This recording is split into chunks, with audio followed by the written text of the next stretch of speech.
Donc Hervé, vous êtes le directeur recherche et développement du groupe Maison France Confort. Nous sommes ici dans le concept MFC 2020, donc à Saint-Priest, en périphérie de Lyon. Donc une maison un peu particulière. On vient de voir des images de la construction. Donc justement, on voudrait en savoir un petit peu plus. Qu'est-ce qu'elle a de si unique, cette maison? Alors déjà, c'est une maison. Donc la maison, c'est le rêve de plus de 82% des Français. Et ce, en périurbain ou en rural. Les gens ne veulent plus habiter en ville. On a réfléchi habitat et transport. Donc pour ce faire, cette maison, elle est à énergie positive, c'est-à-dire qu'elle produit plus d'énergie qu'elle n'en consomme.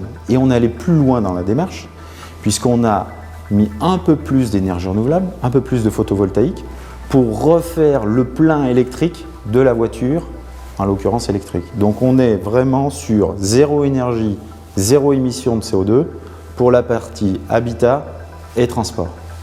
Cette maison, c'est du concret, donc on va la visiter, on va faire le tour ensemble. Elle est bien là, elle est construite. Elle est construite et elle fonctionne. Est-ce que les performances sont cohérentes par rapport à la 3D justement initiale? Alors, la 3D a été faite, donc en fait on a fait tout un ensemble d'études en amont, ce qui nous a permis de faire des optimisations, des choix techniques, et après on a un suivi.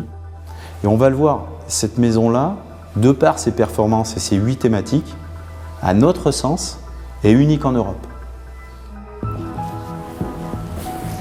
Donc Hervé, vous êtes constructeur de maisons individuelles, on voit que dans cette maison il y a beaucoup d'innovations. Donc j'imagine que vous avez dû vous associer à d'autres compétences pour réaliser ce travail. Comment vous avez fait? Déjà à la base on est constructeur de maisons individuelles. Donc on est assemblier, donc on assemble des compétences, des systèmes et des matériaux. Donc pour ce faire, à chaque fois qu'on est arrivé sur une thématique qu'on voulait travailler, on est toujours allé voir le partenaire, le référent. C'est tous les partenaires qui sont là justement. Et donc là, au total, on est 17 à avoir travaillé sur cette maison-là. Et donc il y a 16 partenaires extérieurs. Donc on a mis le meilleur, le plus performant pour réussir le concept MFC 2020.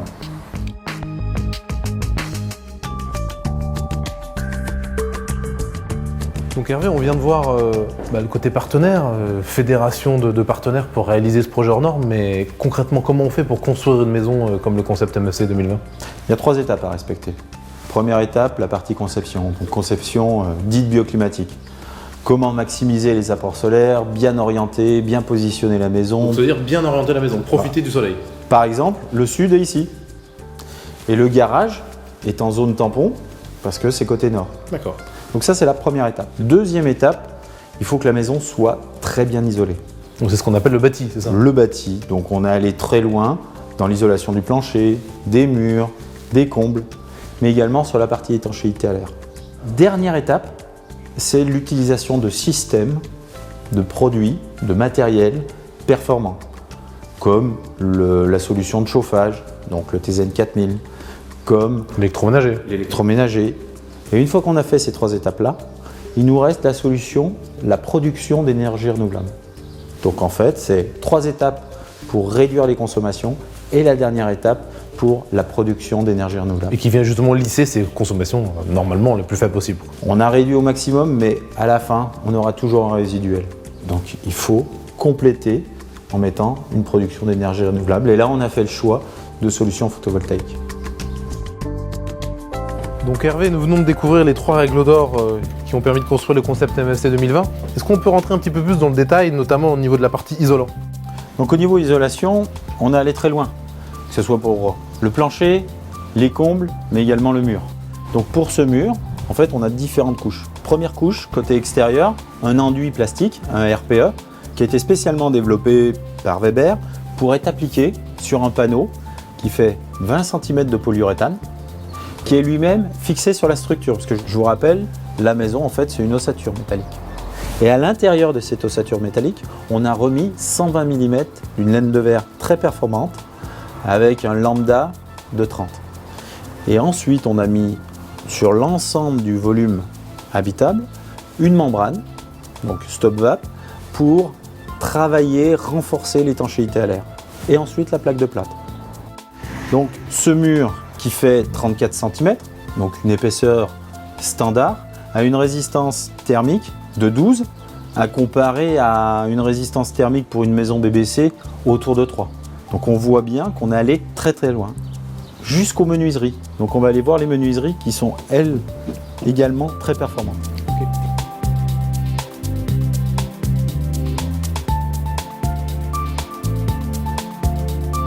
Du coup, on arrive sur la partie menuiserie. Donc, qu'est-ce qui fait que ces menuiseries également sont très isolantes et sont très performantes, Hervé? Donc dans la maison, il y a un ensemble d'ouvertures. Donc la porte d'entrée, donc on a une caractéristique très forte. Donc on a un U de 1,1. Sur la porte de garage aussi, c'est une porte de garage, outre son esthétique, qui est très performante. Et ensuite, sur l'ensemble des menuiseries, fenêtres, porte-fenêtres, baies, on a travaillé avec Menuiserie Française pour des solutions triple vitrage. Donc verre, lame d'air, verre, lame d'air, verre. Donc on améliore l'isolation thermique, on améliore l'isolation acoustique également. Et cet ensemble est associé à des volets roulants.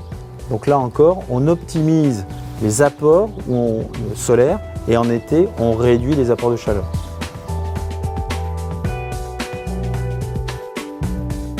Donc Hervé, on vient de voir précédemment comment le bâti de la maison, comment cette maison était isolée. Donc maintenant, on va s'intéresser un peu aux équipements, et notamment au niveau du système de chauffage. Qu'est-ce qui a été mis en place dans cette maison? Donc le système qui est installé, c'est le TZN 4000. Donc c'est une solution de chez Aldes. C'est le 4 en 1. Donc 4 en 1, pourquoi? Ventilation, chauffage, eau chaude, refroidissement. La ventilation, c'est un double flux. Juste sur cette maison-là, 170 mètres carrés, le besoin de chauffage est inférieur à 1,4 kg. Ce qui correspond à un panneau rayonnant. Un convecteur. Un convecteur. C'est rien. C'est rien du tout. Parce qu'on est allé très loin en termes de performance et surtout au niveau de l'isolation. Donc après, c'est un pilotage simple. Donc, soit vous voulez plus chaud ou moins chaud. Alors, la machinerie est à côté. Donc, on va voir, c'est un produit qui est compact. Ensuite, vous avez tout un ensemble de réseaux, donc extraction, insufflation.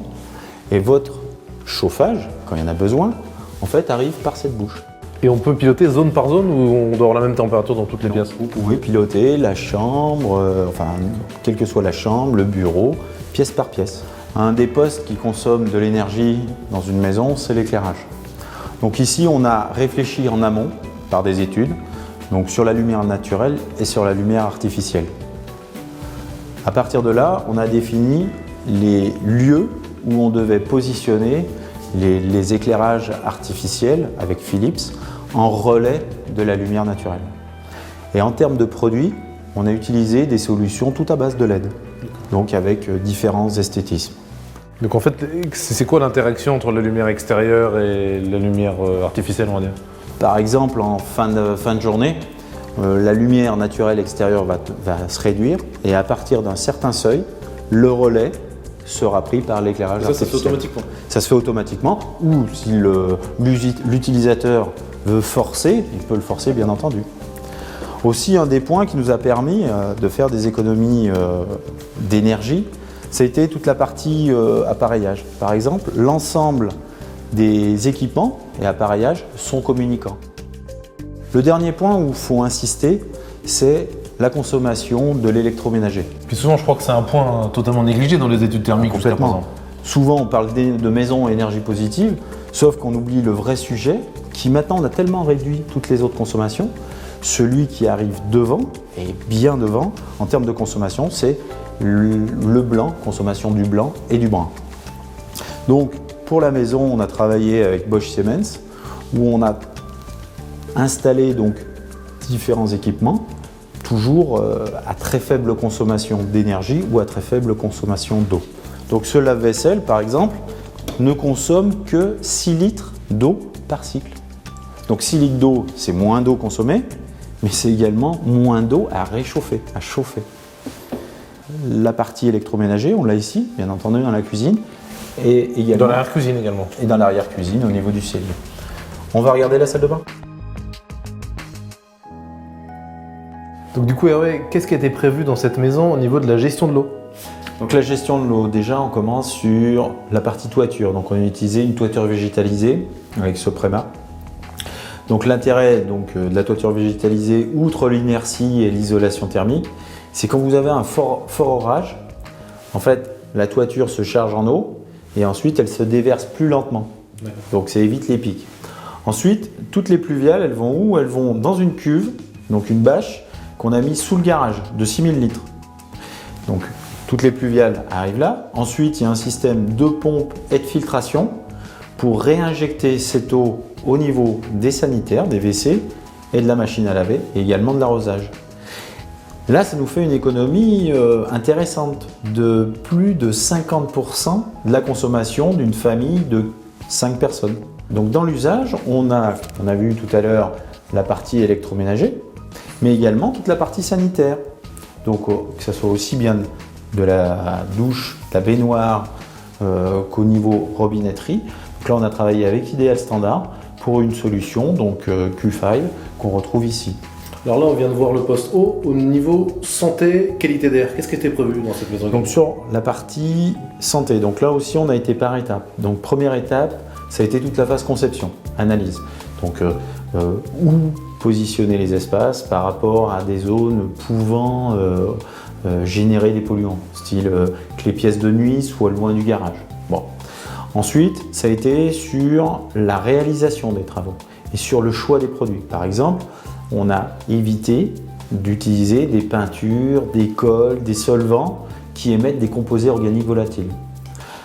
Ça a été sur le choix des matériaux. Ensuite, on a été sur les systèmes actifs. Donc dans les systèmes actifs, par exemple, là, c'est la plaque de plâtre. Donc la plaque de plâtre de chez Placo, donc la Placo Air. En fait, à l'intérieur de cette plaque de plâtre, il y a un produit qui permet de capter les COV. Ensuite, autre point. Des filtres aussi peut-être, j'imagine. Ça a été dans le cadre du double flux. Donc on a vu comment on faisait rentrer l'air neuf. Et bien cet air neuf, en fait, avant d'être réinjecté dans la maison, passe par un système de filtre. Alors gros intérêt, c'est dans les zones où il y a beaucoup de pollen, dont Lyon, et pollen souvent allergènes, comme l'ambroisie par exemple. Ben là, ça va rester bloqué dans le filtre. Bon, il faudra entretenir les filtres, mais au moins on respire un air sain à l'intérieur de ce logement. Donc c'est toutes ces solutions qui ont été mises les unes après les autres dans une logique pour améliorer la partie santé bâtiment. Donc on s'est appuyé sur des experts et on a mesuré, donc là c'est disponible donc sur le site internet, là on a fait une mesure de qualité d'air intérieur. Très bien. Donc Hervé, nous nous trouvons ici dans le garage du concept. Ici, ça a l'air d'être le cerveau de la maison, non? Comment ça se passe? C'est exactement le cerveau. Donc le cerveau est ici. Donc on a vu tous les systèmes, l'isolation. Donc ces systèmes, en fait, ils communiquent entre eux.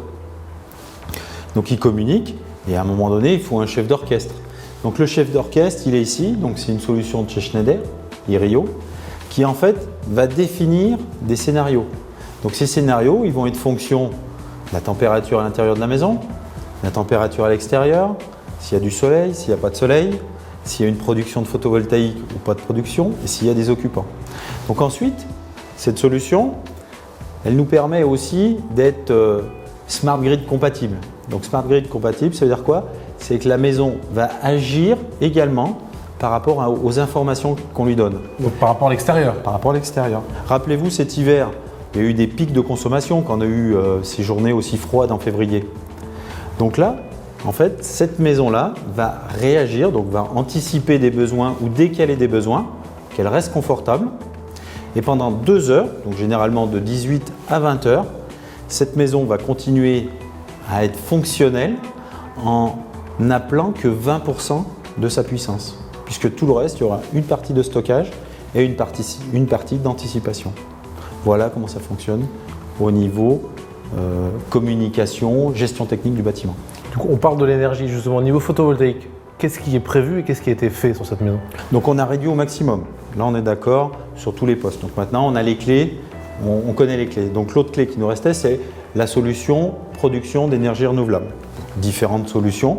On a retenu les solutions photovoltaïques avec Saint-Gobain. Donc sur l'ensemble de la maison, donc le photovoltaïque était orienté au sud et on a 115 mètres carrés de panneaux photovoltaïques. Et donc c'est avec ce mélange de réduction de consommation, production d'énergie renouvelable, intelligence véhicule électrique qu'on a réussi à résoudre l'équation habitat plus transport, zéro énergie, zéro carbone. Ok, du coup on va voir la voiture? On y va. Donc voilà la BMW Activa. Donc il y en a 10 en France. Alors cette voiture, on la recharge par l'intermédiaire de 2 bornes. Une borne à l'intérieur du garage et une borne au niveau du carport. L'autonomie du véhicule, c'est quoi? C'est combien de kilomètres? Donc le véhicule, son autonomie, c'est de 160 km.